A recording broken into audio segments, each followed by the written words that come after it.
ना मर्द सौहर। मैं अपने घर की लाडली बेटी थी। जब मेरी पढ़ाई पूरी हो गई तो मेरा निकाह जावेद से हो गया। मेरा निकाह खूब धूमधाम से हुआ।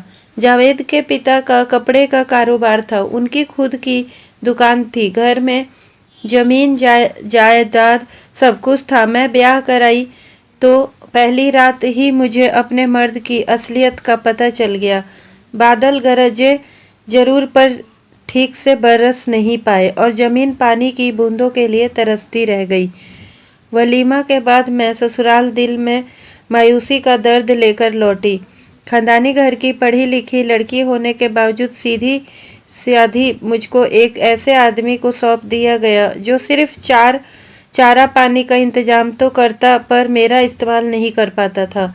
मुझको एक हफ्ते बाद मेरे ससुर ससुराल लेकर आए। मैंने सोचा कि अब शायद जिंदगी में बाहर आए, पर मेरे अरमान अब भी अधूरे ही रहे। मौका पाकर एक रात को मैंने अपने शौहर जावेद को छेड़ा, आप अपना इलाज किसी अच्छे डॉक्टर से क्यों नहीं कराते?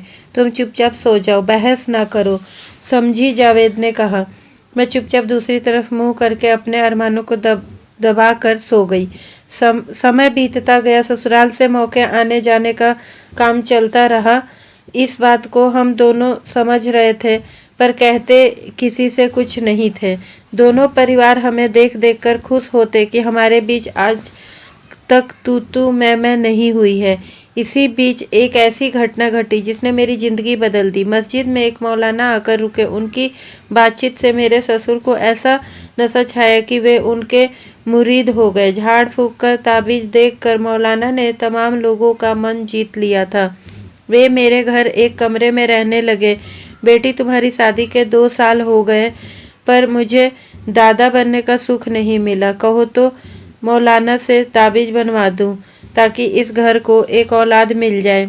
मेरे ससुर ने मुझसे कहा। मैं समझदार थी। मैं ससुर से उनके बेटे की कमी बताने में हिचक रही थी, क्योंकि घर में ससुर सौहर और मेरे सिवा कोई नहीं रहता था। इसलिए मैं बोली, बाद में देखेंगे अब्बू जी, अभी मेरी तबीयत ठीक नहीं है। उन्होंने कुछ नहीं कहा।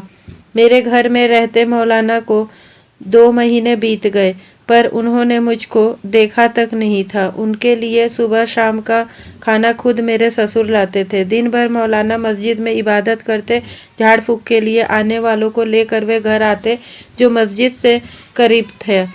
मेरे ससुर जावेद के साथ दुकान में रहते थे। वे सिर्फ नमाज के वक्त पर या मस्जिद आते थे। मौलाना की कमाई खूब हो रही थी। इसी बहाने मेरे ससुर की कपड़ों की बिक्री भी बढ़ गई थी। वे जी जान से मौलाना को चाहते थे और उनकी बात नहीं टालते थे। एक दिन दोपहर के वक्त मौलाना घर आए और दरवाजा पर दस्तक दी। जी, कौन है?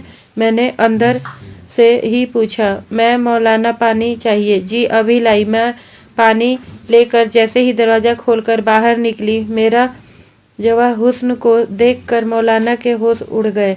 लाजवाब हुस्न, मोहिनी सी आंखें, सफ़ेद संगमरमर सा जिस्म। मौलाना मुझको एकटक देखते रहे। वे पानी लेना भूल गए। जी, पानी, मैंने कहा। लाइए, मौलाना ने मुस्कुराते हुए कहा। पानी लेकर मौलाना अपने कमरे में लौट आए, पर दिल मेरे कदमों में देकर इधर मेरे दिल में पहली बार किसी पराए मर्द ने दस्तक दी थी। मौलाना अब कोई न कोई बहाना बनाकर मुझको आवाज़ देकर बुलाने लगे। इधर मैं भी राह ताकती कि कब मौलाना मुझे आवाज़ दे। एक दिन पानी देने के बहाने मेरे हाथ मौलाना के हाथ से टकरा गया। उसके बाद जिसमें सनसनी सी फैल गई। मोहब्बत ने जोड़ पकड़ा शुरू कर दिया। ऊपरी मन से मौलाना ने कहा, सुनो मियाँ हबीब, मैं कब तक तुम्हारा खाना मुफ्त में खाऊंगा? कल से मेरी जिम्मेदारी सब्जी लाने की। आखिर जैसा वह तुम्हारा बेटा, जैसा वैसा मेरा भी बेटा हुआ। उसकी बहू मेरी बहू सोचकर कल तक बताओ, नहीं तो मैं दूसरी जगह जाकर रहूंगा। मेरे ससुर ने सोचा कि अगर मौलाना चले गए तो इसका असर उनकी कमाई पर होगा। जो ग्राहक दुकान पर आ रहे हैं वे नहीं आएंगे। उनको जो इज्जत मौलाना की वजह से मिल रही है वह नहीं मिलेगी। इस समय पूरा गांव मौलाना के अंधविश्वास की गिरफ्तार में था और वे जबरदस्ती ताबीज, अंग्रेजी दवाओं को पीसकर उनमें राख मिलाकर इलाज कर रहे थे। बाप बेटे दोनों ने मौलाना से घर छोड़कर ना जाने की गुजारिश की। अब मौलाना दिखाऊ बेटा बहू कहकर ससुर का दिल जीतने की कोशिश करने लगे। नमाज के बाद घर लौटते हुए ससुर ने मौलाना से कहा, जनाब आप इसे अपनी ही घर समझिए, आपकी जैसी मर्जी हो वैसे रहें। आज से आप घर पर ही खाना खाएंगे। मुझे गैर न समझे। मौलाना के दिल की मुराद पूरी हो गई। अब वे ज़्यादा वक्त घर पर गुजारने लगे। बाहर के मरीजों को जल्दी से तावीज़ देकर भेज देते। इस काम में अब मैं तो चुपके चुपके हाथ बटाने लगी थी। तकरीबन 6 महीना के समय बीत चुका था। मेरे और मौलाना के बीच मोहब्बत ने जड़ जमा ली थी। एक दिन मौलाना ने सोचा कि आज अच्छा मौका है, मेरी चाहत का इम्तिहान ले लिया जाए, और वे बिस्तर पर पेट दर्द का बहाना बनाकर लेट गए। मेरा आज पेट दर्द कर रहा है, बहुत तकलीफ हो रही है, तुम जरा गर्म पानी से सेक दो, मेरे सामने कराते हुए मौलाना ने कहा। जी कहकर मैं पानी गर्म करने गई। थोड़ी देर बाद मैं नज़दीक बैठकर मौलाना का पेट सेकने लगी। मौलाना कभी थोड़ा सा झक कर मौलाना के पेट पर हाथ फिराने लगी।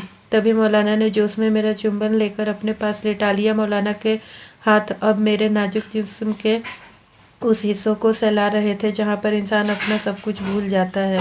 आज वर्षों बाद मुझको जवानी का वह मज़ा मिल रहा था जिसके सपने मैंने सजो रखे थे। सांसों के तूफान में दो जिस्म भड़की आग को शांत करने में लगे थे।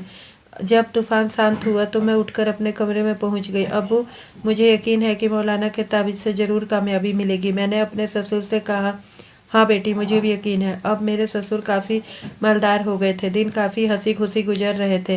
तभी वक्त ऐसी करवट बदली कि ससुर की ज़िंदगी में अंधेरा छा गया। एक दिन मेरे ससुर अचानक किसी ज़रूरी काम से घर आए। दरवाजे पर दस्तक देने के काफ़ी देर बाद मैंने आकर दरवाज़ा खोला और पीछे हट गई। मेरा चेहरा घबराहट से लाल हो गया था, बदन में कपकपी आ गई थी। ससुर ने अंदर आकर देखा तो मेरे बिस्तर पर मौलाना सोने का बहाना कर चुपचाप मुंह ढक कर लेटे थे। यह देखकर ससुर के हाथ पैर फूल गए, पर वे चुपचाप दुकान लौट आए।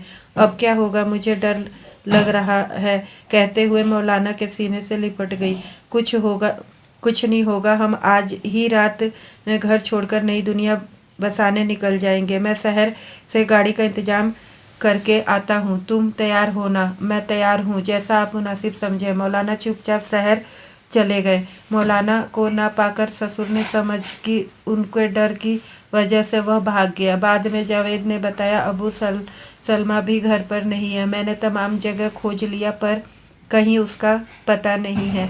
वह बक्सा भी नहीं है जिसमें गहने रखे हैं। मेरे ससुर घबराकर अपनी ज़िंदगी की कमाई और मुझको खोजने में लग गए, पर मैं उनकी पहुंच से काफ़ी दूर जा चुकी थी मौलाना के साथ अपना नया घर बसाने। तो दोस्तों हमारी कहानी कैसी लगी कमेंट करके ज़रूर बताएं। कहानी अच्छी लगी हो तो प्लीज़ वीडियो को लाइक और शेयर करें, और अगर हमारे चैनल पर नए हैं तो प्लीज़ चैनल को सब्सक्राइब